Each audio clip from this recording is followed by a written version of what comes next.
एक समय की बात है, हिमालय की खाड़ी के किनारे एक छोटे से शांत गांव में राहुल नाम का एक युवा लड़का रहता था। राहुल अपने क्रोधी स्वभाव और चंचल मन के कारण गांव भर में प्रसिद्ध था। उसका मन हर समय विचारों से भरा रहता था। सोचो कि उसके विचारों के तूफान ने उसके मन को एकदम बेचैन कर दिया था। उसके जीवन से शांति मानो गायब हो गई थी और वह हमेशा अपने ही ख्यालों में खोया रहता था और तनावपूर्ण जीवन जी रहा था। उनके अशांत मन और क्रोध के कारण उनके अपने परिवार के सदस्यों और गांव वालों से भी संबंध अच्छे नहीं थे, जिससे वह और भी अधिक अकेला और अपमानित महसूस करने लगा। वह और भी अधिक मानसिक तनाव की स्थिति में चला जाता है। एक समय की बात है, राहुल अपने गांव की गलियों में घूम रहा था। तभी उनकी मुलाकात एक बौद्ध भिक्षु से हुई, जो एक पेड़ की छाया के नीचे ध्यान में बैठे थे। बौद्ध भिक्षु के चेहरे से निर्मल शांति की आभा झलक रही थी। इस असीम शांति में राहुल बौद्ध भिक्षु की ओर आकर्षित हुआ। जब राहुल बौद्ध भिक्षु के करीब आया, तो उसे अपने आसपास एक सकारात्मक ऊर्जा का एहसास हुआ।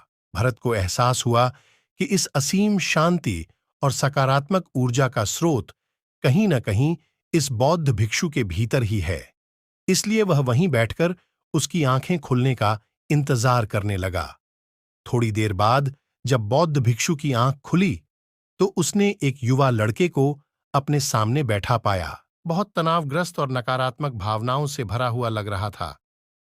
राहुल ने बौद्ध भिक्षु की ओर उदार भाव से देखा और बहुत विनम्रता से कहा, मालिक, मेरा मन बहुत अशांत है और मेरे मन के विचार मुझे खाए जा रहे हैं। मुझे एक पल के लिए भी शांति महसूस नहीं होती। आप मुझे सिखा सकते हैं कि मैं अपने अशांत मन को कैसे शांत करूं?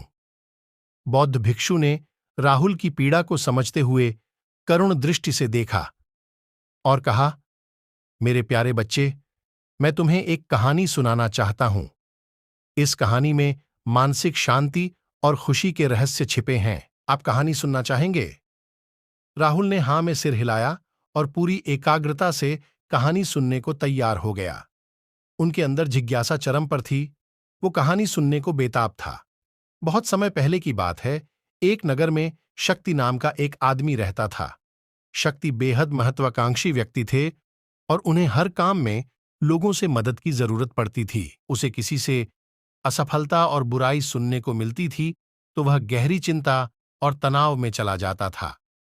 उनका मानना था कि सफलता और भौतिक शक्तियां वांछित खुशी देंगी, लेकिन वह जितना सफलता और प्रशंसा के पीछे भागता था, उतना ही मानसिक तनाव में डूबता जाता था। लेकिन अचानक शक्ति का सामना उस समय के मशहूर बौद्ध भिक्षु से हो गया, जिसका नाम महाकौशल था। महाकौशल अपने शिष्यों को ध्यान की शिक्षा देते थे और वह स्वयं एक बहुत ही ध्यानमग्न और प्रबुद्ध व्यक्ति थे।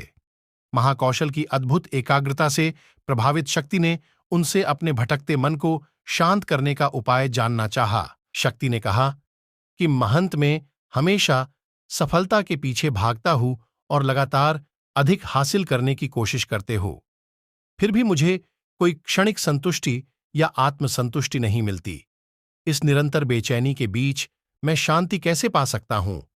बौद्ध भिक्षु ने करुण दृष्टि से उसकी ओर देखा और उत्तर दिया, आपका मन एक अशांत नदी की तरह है जो हमेशा बहती रहती है। आप कभी भी शांत नहीं रह सकते, इसलिए इस अशांत मन को शांत करने के लिए आपको अपने विचारों को बिना किसी रुकावट के जाने देने की कला सीखनी होगी। बौद्ध भिक्षुक कहा, कल्पना करें कि आपके हाथ में पानी का एक गिलास है। अब आप इसे जितनी देर तक पकड़कर रखेंगे, यह उतना ही भारी होता जाएगा, और अगर आप इसे काफी देर तक पकड़े रहेंगे तो आपके हाथ में दर्द होने लगेगा। लेकिन अगर आप उस पकड़ को ढीला कर दें और छोड़ दें, तो आपका बोझ खत्म हो जाएगा। राहुल ने पूरी कहानी और उसका संदेश ध्यानपूर्वक सुना। वह समझ गया कि अपने विचारों और इच्छाओं से चिपके रहने से उसका बोझ बढ़ जाता है और अंदर ही अंदर अशांति पैदा कर देता है।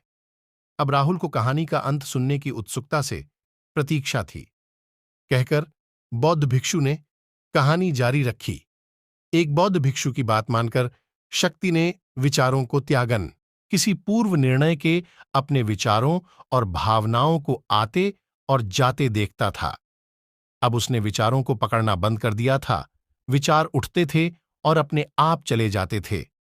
धीरे धीरे उसे यह एहसास होने लगा कि उसकी इच्छा और भावना ही सभी दुखों का कारण है। जैसे जैसे शक्ति ध्यान में गहरे उतरते गए, उन्होंने पाया कि वर्तमान में जीना ही आंतरिक शांति का एकमात्र स्रोत है। वह खुद को वर्तमान में स्थापित करके अपने मन की निरंतर बकवास से छुटकारा पा सकता था। धीरे धीरे शक्ति का मन एक शांत झील की तरह हो गया, जो बाहरी दुनिया को अपने अंदर प्रतिबिंबित करती है।